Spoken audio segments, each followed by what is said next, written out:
welcome to the Exploring the Faith YouTube channel. My name is Cole DeSantis, and I'm joined today by Peter Sonski, the 2024 presidential candidate for the American Solidarity Party. I'd like to thank you for joining us, and I'd like to thank Peter for joining us for this interview. Thank you. I'm grateful for your interest.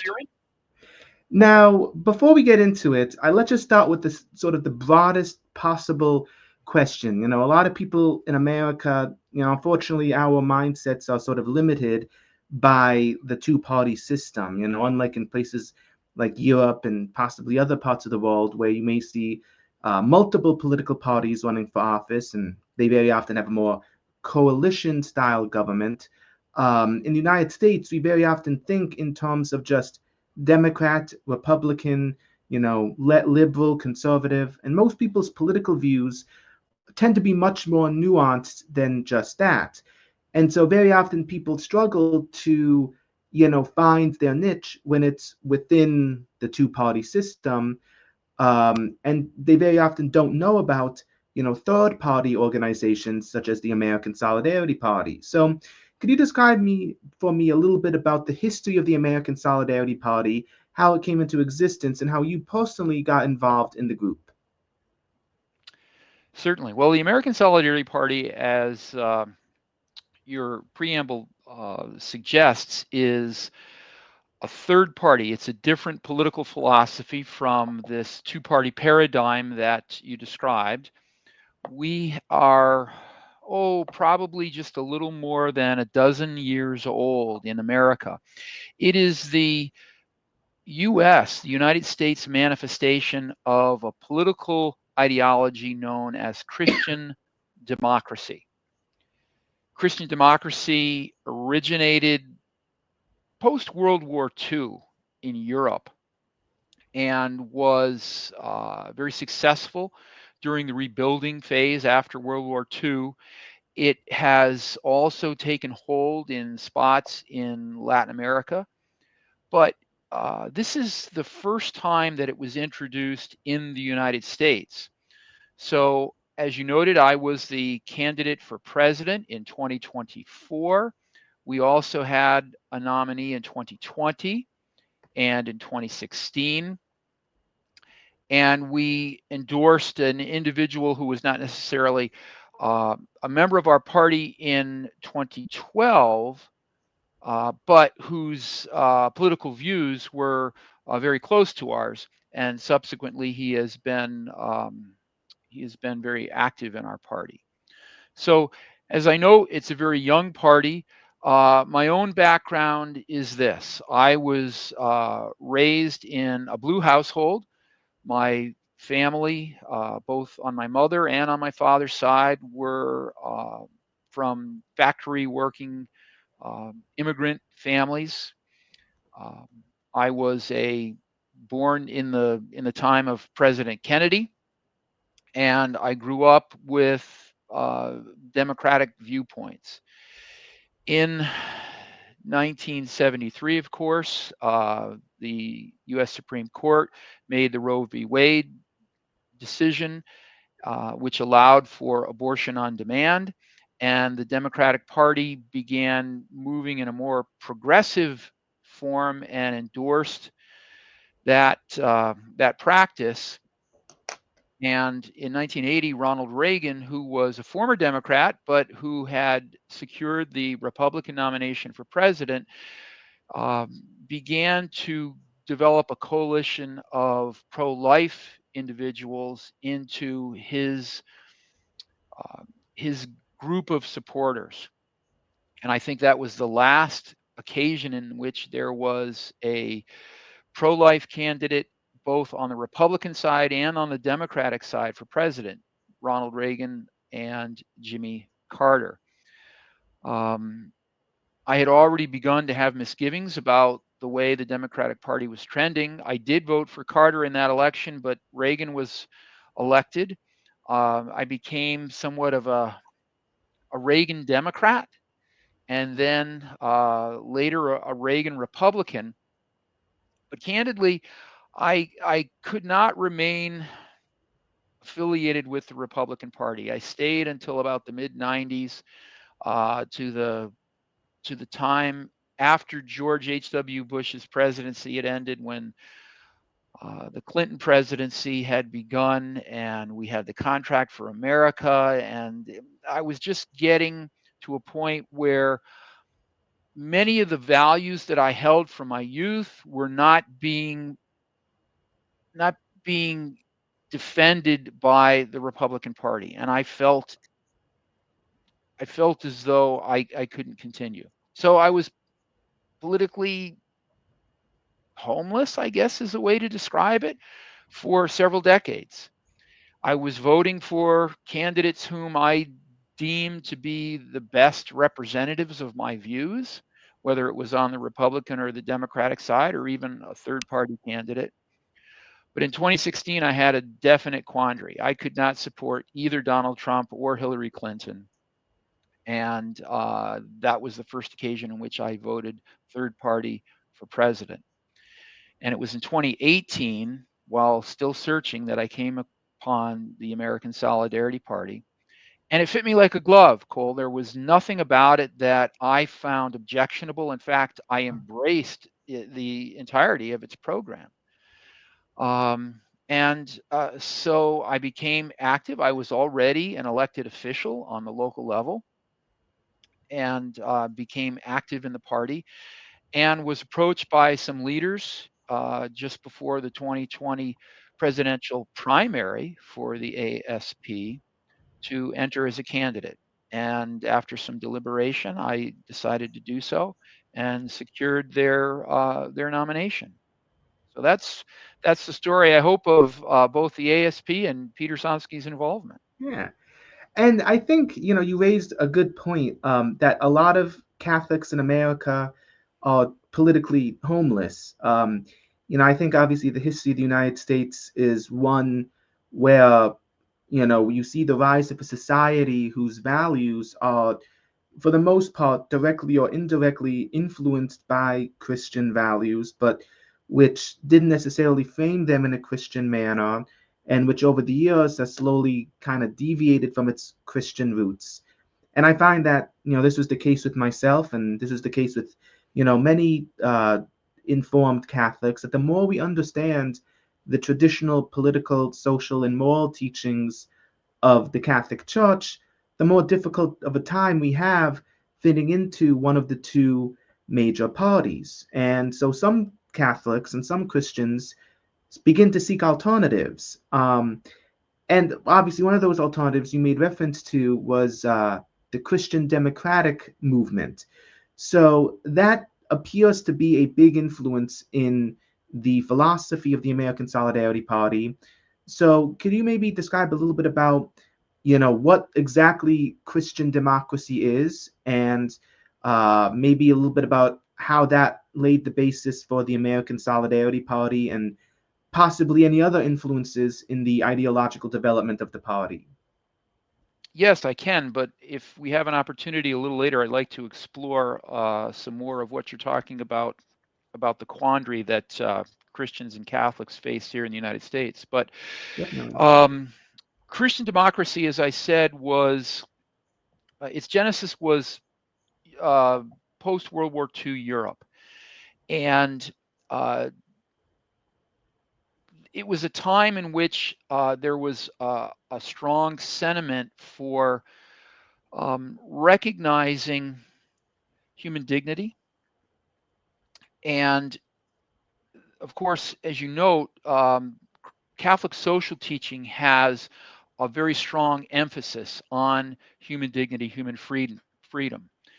And there are many other non-Catholic Christians who share these points of view. Catholic social teaching, I think it's important to emphasize, looks at the entire world. This is not a movement that is in any way governed by the institutional church. It's certainly influenced by the teachings of the institutional church, but it is completely separate from any Christian religion. But it embraces a lot of Christian viewpoints, a lot of Christian worldviews. So human dignity is the basis of it. And we look at what is the best for society, what is best for the individual human. We place an emphasis on what we refer to as the common good, the good of all. And so many times other political ideologies can fall short in that benchmark. They are looking at the good of a select group of individuals. They're more discriminating, and they have uh, more limited interests. But Christian democracy really strives to place human dignity first, human life, human dignity, and then look at a worldview where everyone is able to thrive, everyone is able to prosper. It belongs very strongly in property rights for individuals. It believes very strongly in an economic philosophy known as distributism. Sometimes that is a term that confuses people who are unfamiliar with it, or who perhaps have limited views of economic theories. I can try to get a little bit into that, but I think to stay with your main point, these founders of Christian democracy sought really a new political approach, one that was counter to the forces that had been so strong during World War II. And their movement was embraced by the people, especially in that period immediately following the war. It sadly had never made its way over to the United States until, as I said, just in the 21st century. But it is definitely a movement that has proved successful in other parts of the world, and um, it's it's a movement, Cole, that's not based in what I would call um, borrowing the very common method in which we look at political ideologies here in the United States, that political spectrum where there's uh, those on the left that are more politically progressive, and those on the right that are more conservative in their political views. It doesn't find its place necessarily on that spectrum, but it has positions that are common with both the left and the right. For example, religious freedom, a position more commonly held on the right, one that we embrace. Good stewardship of the environment, something that's more traditional left position, one that we uphold and embrace as well. Yeah, and I think, you raised a good point that, based on, my understanding of Christian democracy and of the American Solidarity Party in specific, again, upholding the dignity of the person really seems to be the cornerstone of it. And most of your platform positions seem to feed into that central thesis. And so that's, I guess maybe at this point we can shift the conversation a little bit more and get a little bit more into the particulars and maybe look at some of the specific ways in which different elements of your ideology, feed into this broader notion of, upholding the good of the individual. So let's take, for example, the concept of social justice. That appears to be a big part of the platform of the American Solidarity Party. And so, how would supporters of the American Solidarity Party or Christian democracy more generally define the concept of social justice?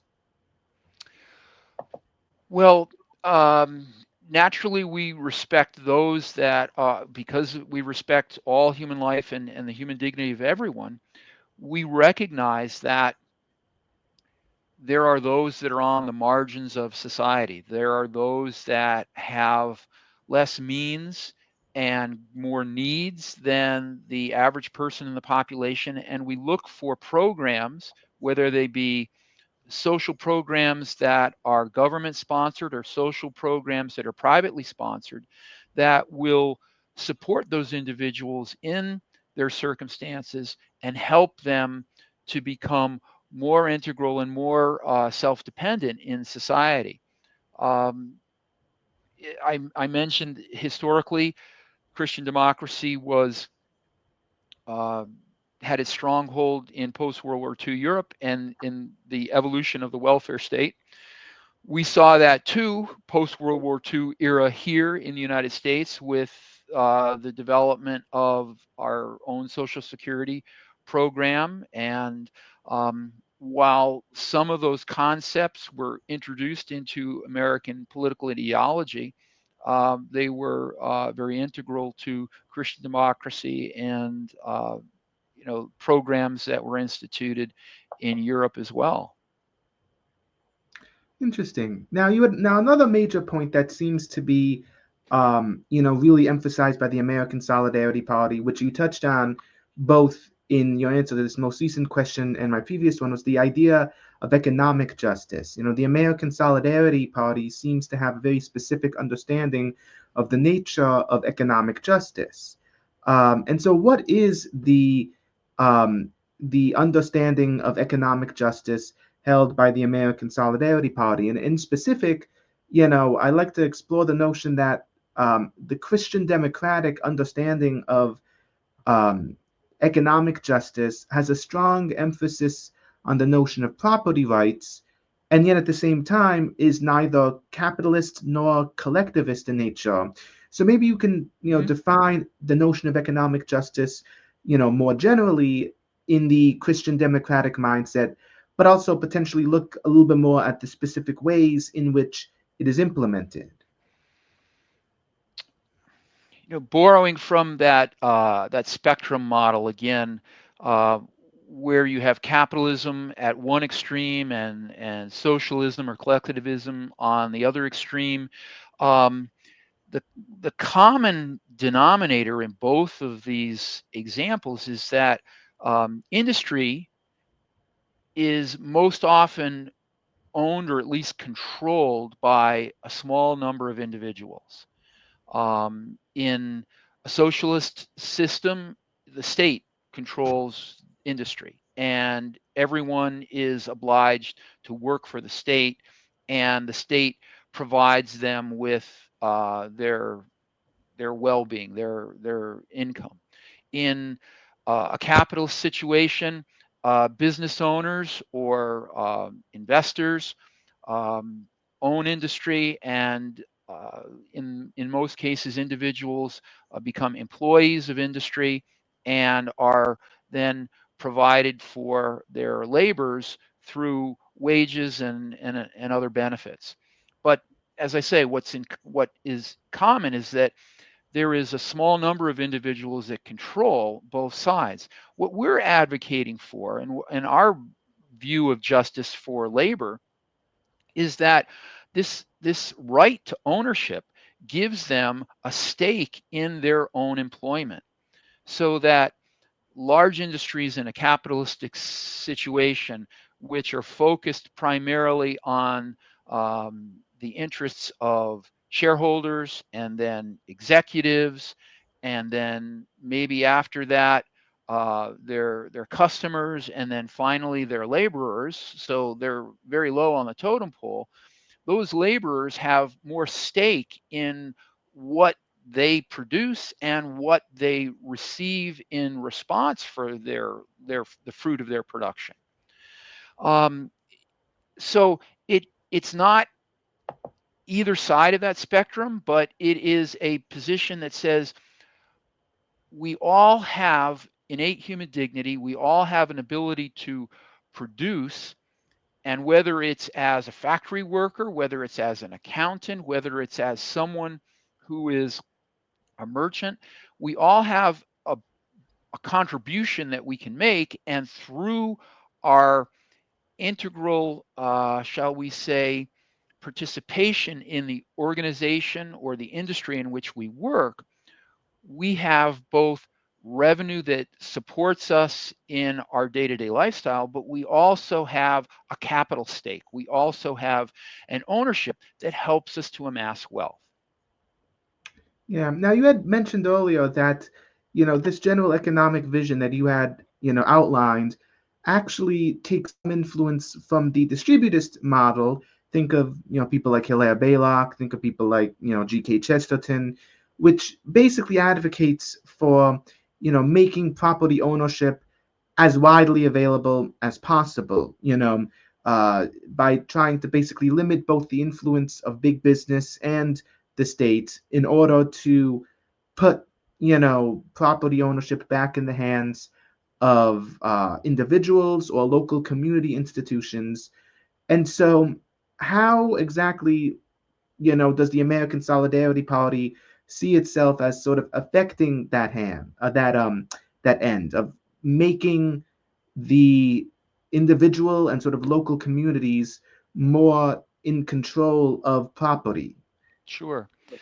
I think from a government standpoint, from a political standpoint, the public policy side would have regulations and controls in place, strong antitrust positions that would allow for um, smaller industry, smaller corporations to be able to sustain themselves and not be consumed or overmatched by much larger organizations. That's one of the problems that we experience today is that larger organizations are able to have um, uh, powers that effectively eliminate or force smaller organizations uh, out of business because they're unable to compete. But we realize that there is true value, there's true worth in those smaller organizations, but only because larger corporations are seeking to have more gain and more growth and more control.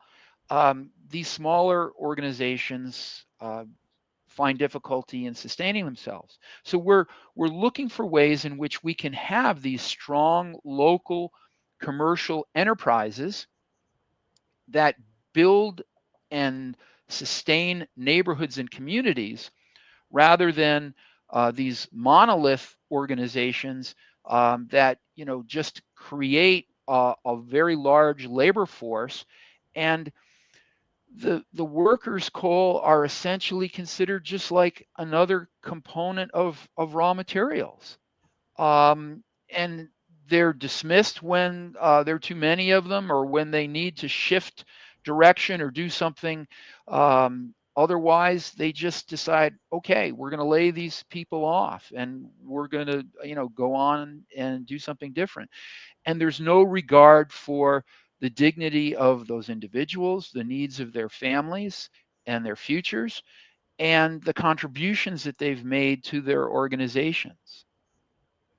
Now, some people have noted that this understanding of distributism, of being both not necessarily anti-free market, but opposed to some of the more extremes in capitalism, as well as being opposed to collectivism, a lot of that is born out of this concept of subsidiary. And so, if you don't mind, maybe explaining to the audience how the concept of subsidiary is different than just a generic sort of federalism or libertarianism or simply this notion of small government. Sure.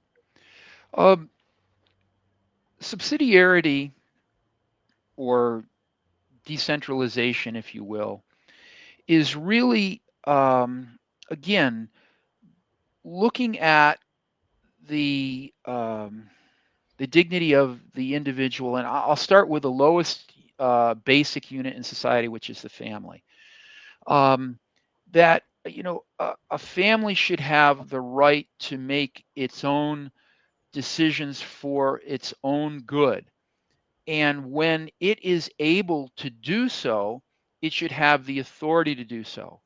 And following that, a local government, a municipal government, as an example, should have both a keener understanding of the needs of its local citizens and the authorization to act as it deems necessary for the common good of those citizens without undue influence from higher levels, county or state or federal levels. So while there is often need for recourse to larger levels of government because of perhaps limited resources, the authority still must lie with those lower levels so that, again, they are not overrun. Much like I was talking about in the examples of larger business not being able to have an undue influence on smaller businesses, we're looking at it from the same standpoint that individuals and families and local units should be able, where they can, to make decisions for their own good and the authority to carry out those decisions without undue influence from higher levels. Unfortunately, what we've seen here in the United States is that our federal government and our state governments have become bloated. They are bureaucratic nightmares, and they have both a lot of money going up and a lot of direction coming down. And local levels are most often dependent on higher levels of government because the tax resources go up. And in order for them to come back down, they have to be compliant with those mandates. As a local official myself in the past, I understand this plainly. And I feel as though subsidiarity has been turned upside down as a result. Yeah. And I think that's a good point. I mean, people do have the right to, private property ownership, but private property ownership needs to be oriented towards the common good. And the best way to do that is to sort of keep it as closely rooted in the actual concrete conditions of life themselves. So, in the lives of the average everyday people, the lives, local community organizations or individuals.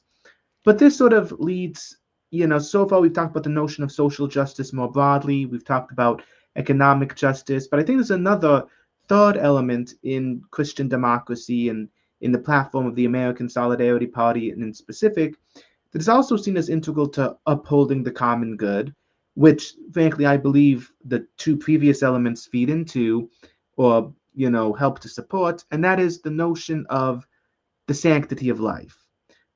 So obviously, the American Solidarity Party is opposed to abortion, it's opposed to euthanasia. And so, with that in mind, what do you, as a supporter or a member of the American Solidarity Party, mean by the sanctity of life? What makes life sacred? On what basis do we affirm the sanctity of life? And in what ways do we as a society have or what duties do we as a society have to uphold the sanctity of life? Well, thank you for the opportunity because I think most commonly in the United States today, when we hear the term sanctity of life or right to life or dignity of human life, we immediately think of the abortion issue and almost exclusively associate it with the issue of abortion. And it's much more broadly defined in the context of the American Solidarity Party and Christian democracy.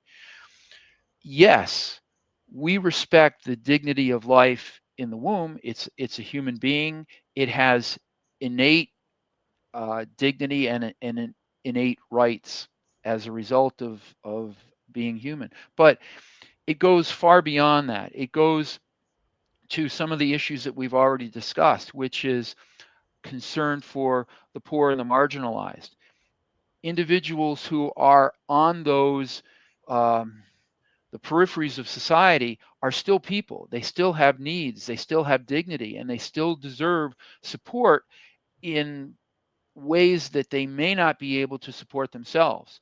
And so it's incumbent upon the larger society to find ways in which it can elevate them, support them, and give them means uh, to grow and improve and develop and become incorporated into society. It means providing health care for individuals or access to health care so that they have a way to take care of their own well being, access to education.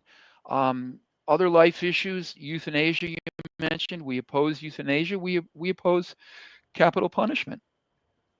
Um, all of these things are integral into being what we as a party would consider being pro-life. We like to say we're pro-life for the whole life. We're pro-life from womb to tomb. We're pro-life from the moment of conception until natural death and everything in between. And so it appears as if your position would be basically to take on a more holistic understanding of what it means to be pro-life, of opposing anything that undermines human dignity or is an attack upon human dignity, whether it be abortion or unjust social policies, just more generally. But when you talk about human life having, so it appears as if human life, in your view, is sacred because it has dignity.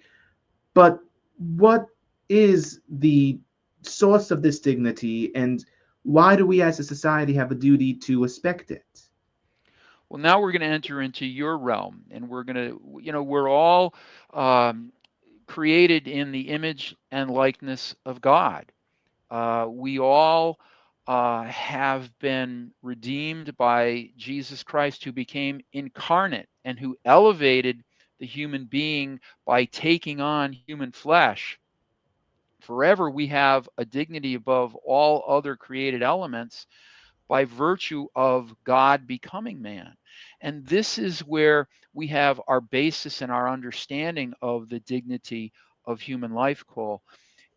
Even though we're not governed by a church or an individual religion, we as Christians who believe in the teachings of Christ have adopted a political path that is directed uh, to provide for people in a Christian sense, if that makes sense.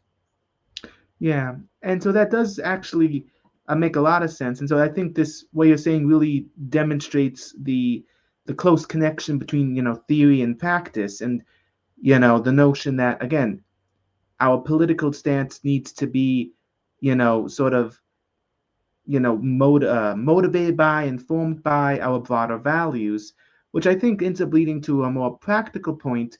We all have a duty to protect life, to preserve the dignity of life.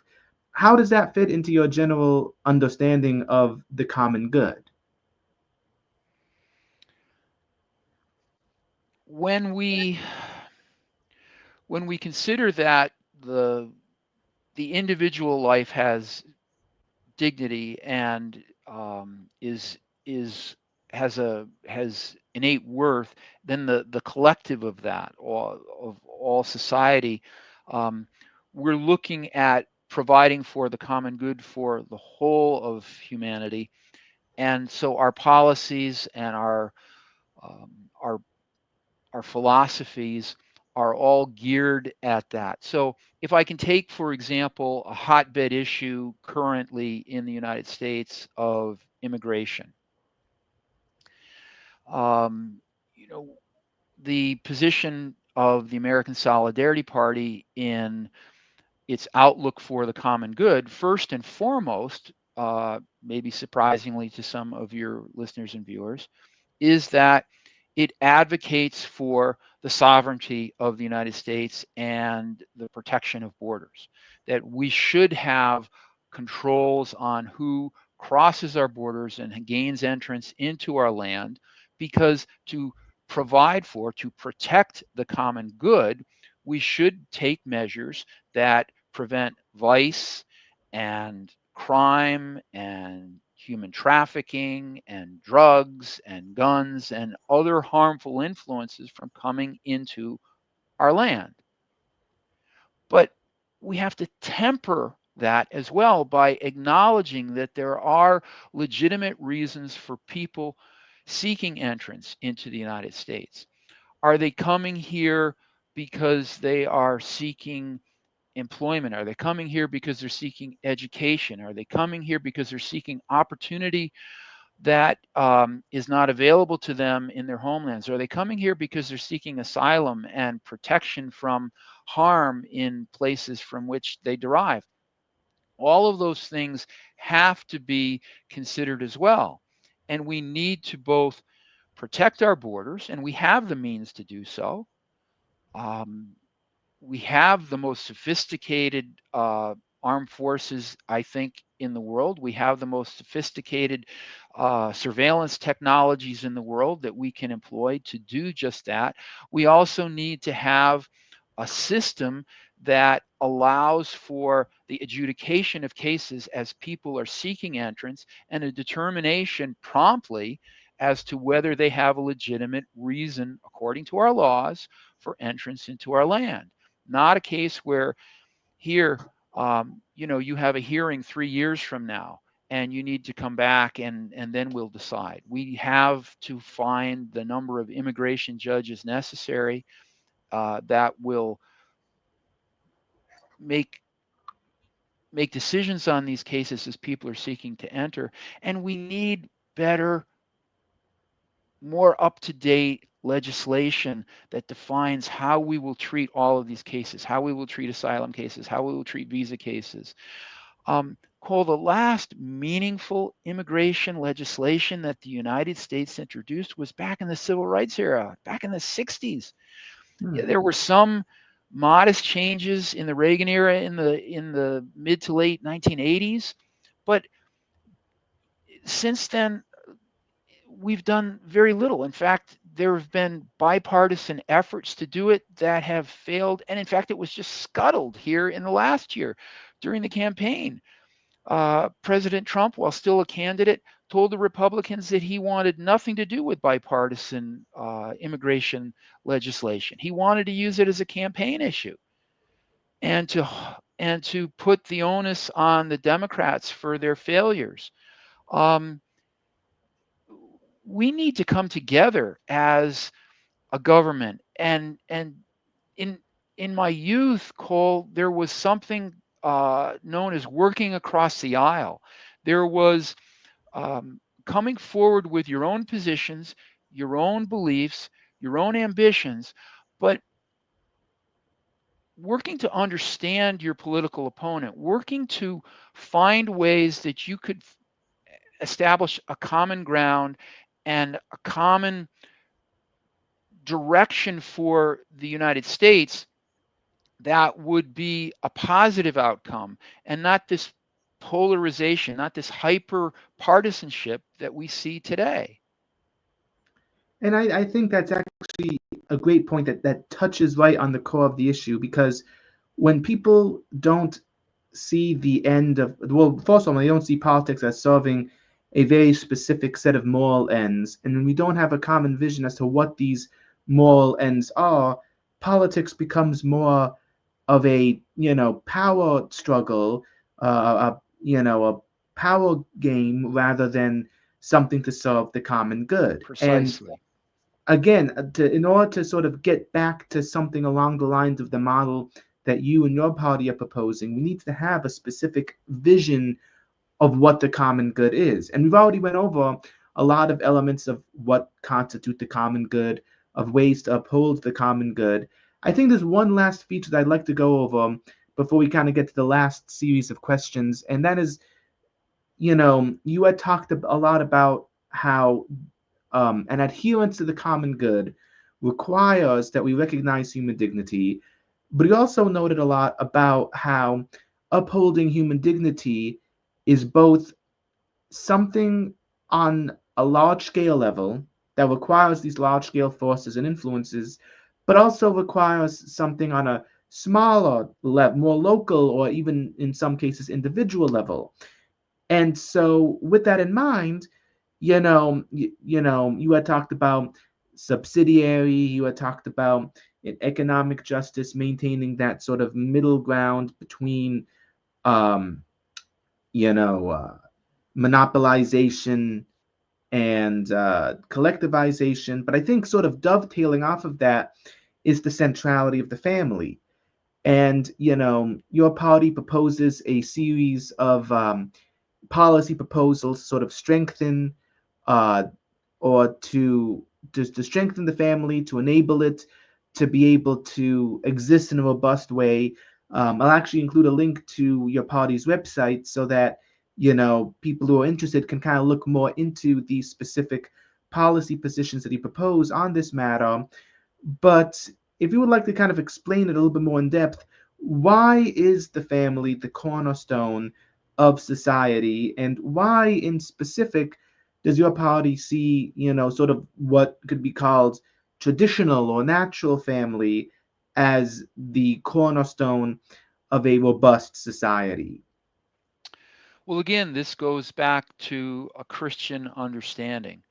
Uh, you know, Jesus taught us about marriage, and Jesus taught us about procreation, and that a man and a woman would come together as one. We know that the Catholic Church has an excellent teaching about procreation in a document by Paul VI called Humanae Vitae, which talks about not only the procreative dimension, but the unitive dimension of love.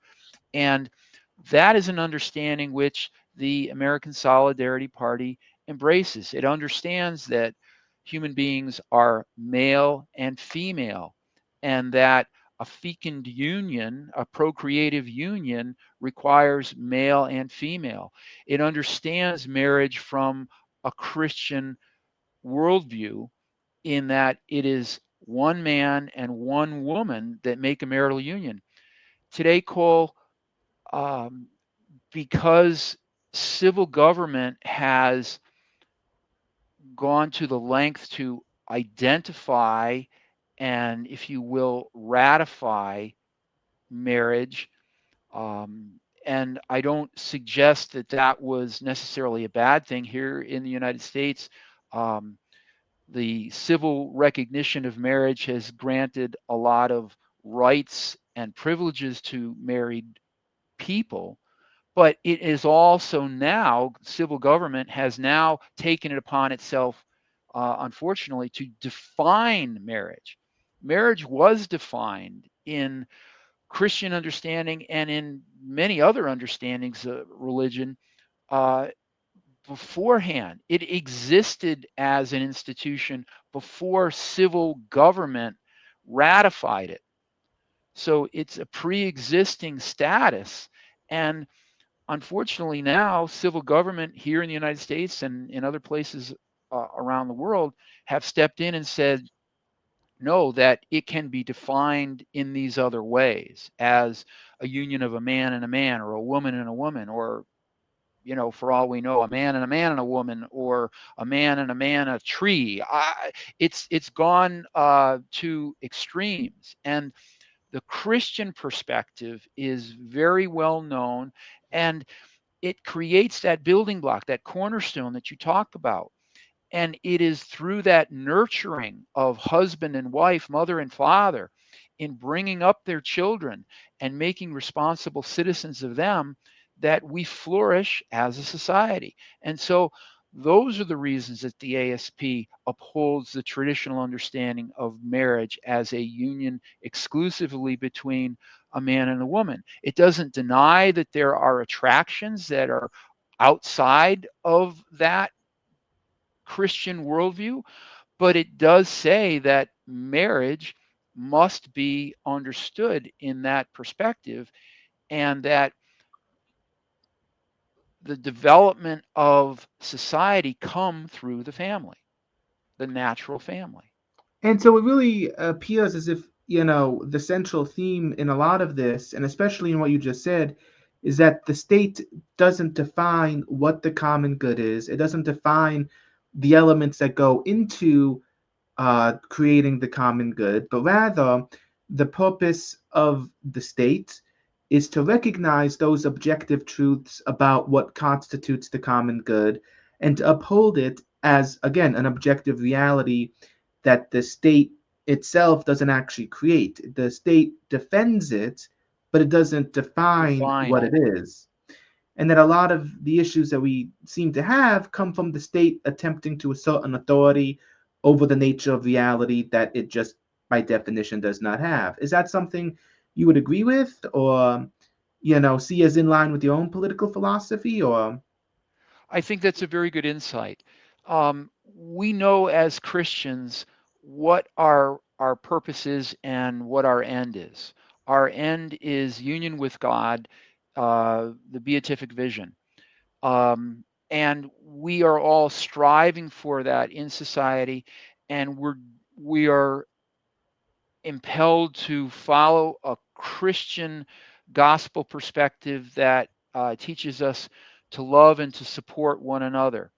But it also gives us particular paths in which we advance in life, and one of those is through marriage and family, and that we have a responsibility uniquely to our natural unit. I have a responsibility to my wife. I have a responsibility to my children, um, that I must keep foremost. But it doesn't diminish the responsibility I have to my neighbor. Yeah.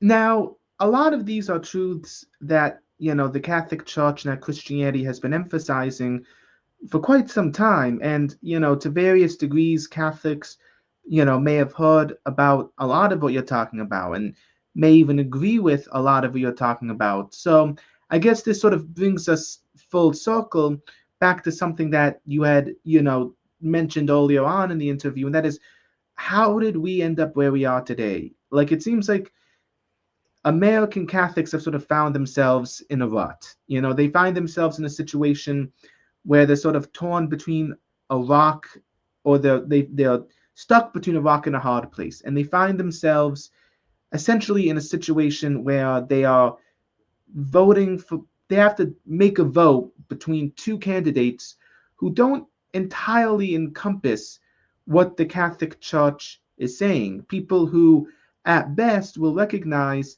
part of what you're saying. They will admit to some of the truths that and your party have been emphasizing, but they don't really recognize the full spectrum of those, moral truths, political truths, social truths that we've been discussing today. And so, how is it that we got to this point? What is it about American society that tends to be very reductionistic when it comes to these political questions?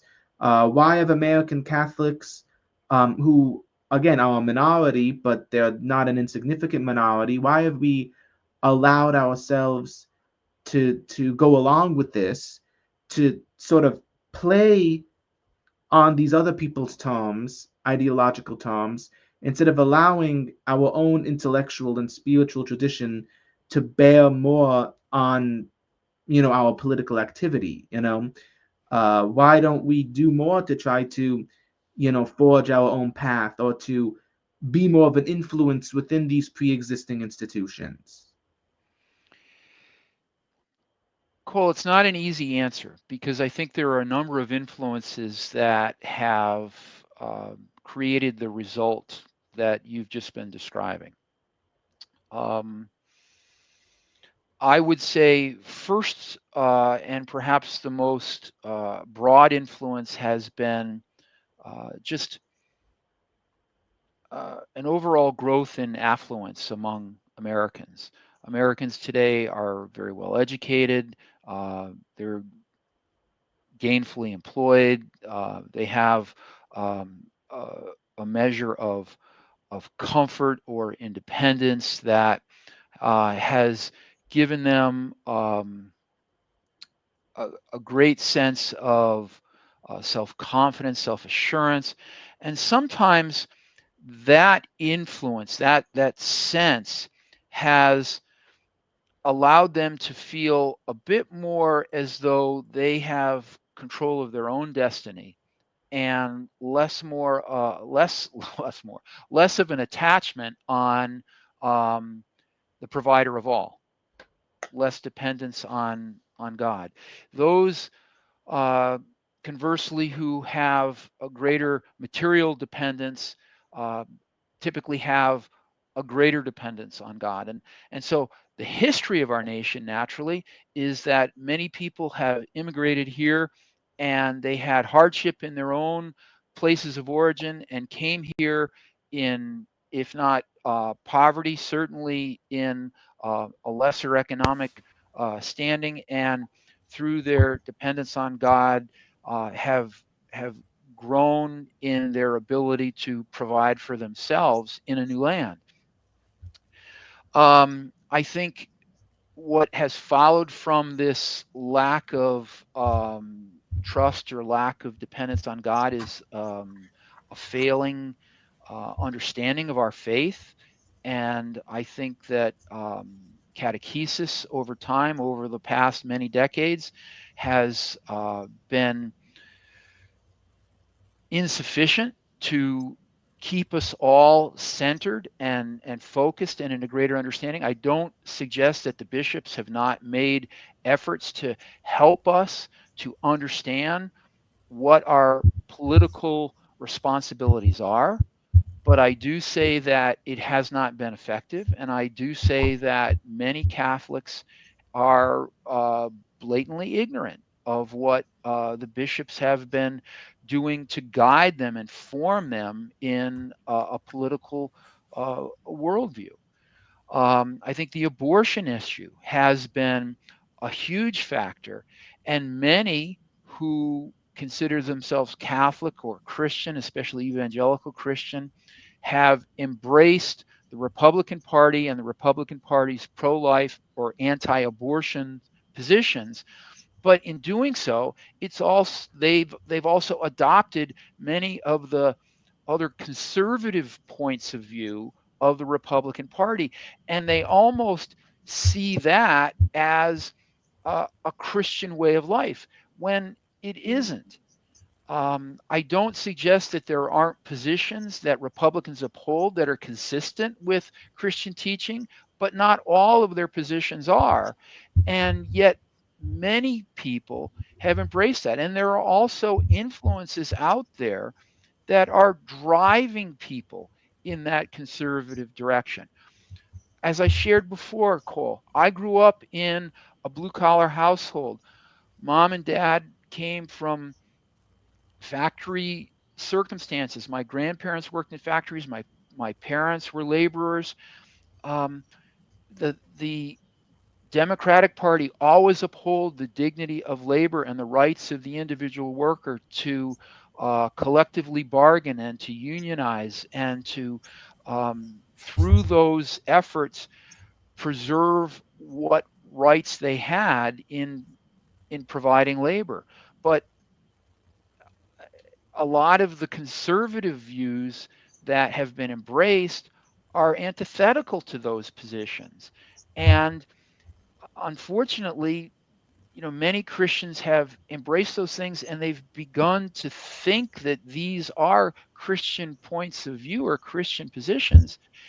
And it's because of that ignorance that I spoke of earlier that they don't see that they are, in fact, different and apart from what the church teaches as providing for that human dignity.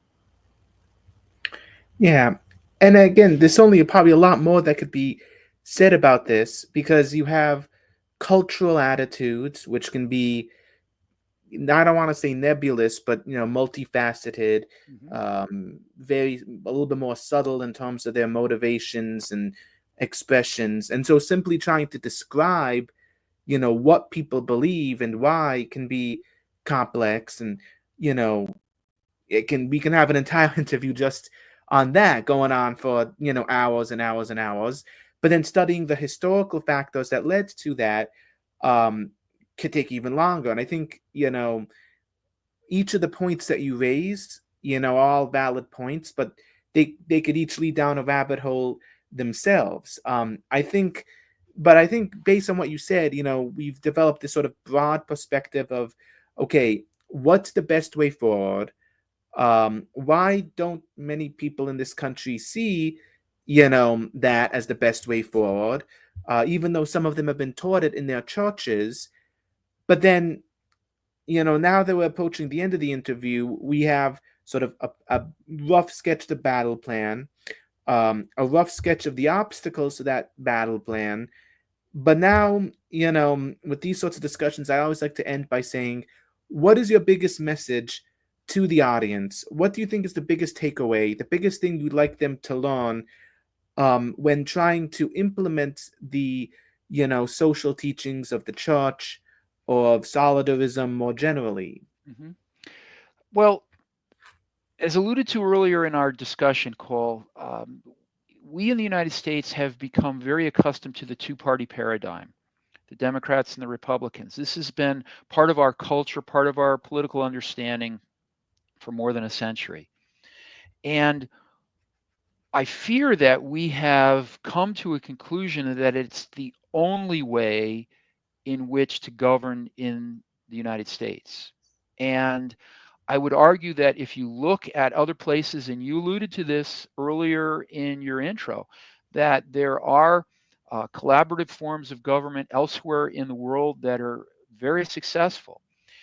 But the two party system and the desire for power, as you also mentioned as part of our conversation, on the part of these parties, has brought them to the extent where they try to suppress everything that is opposition to that. So if there's one thing that the Republicans and the Democrats do agree on, it's limit the competition.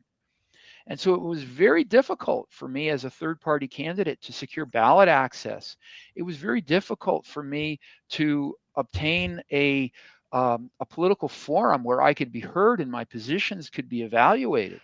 So, what I'd like to say is that my running for president was with the clear understanding that my chances were slim, but my ambitions were to help voters to understand that we don't have to fall prey to this two party paradigm that I mentioned, that there are views and political philosophies that are viable, but that are different from what the Republicans and the Democrats are offering us. And until we are willing to look at them, until we are willing to give them hearing and to vote for them and support them, we're going to continue in the same circumstances that we find ourselves today. If we continue to vote either left or right, red or blue, we will have only red and blue as viable alternatives. But when we begin to introduce options that are magenta, for example, we can begin to affect change, and we can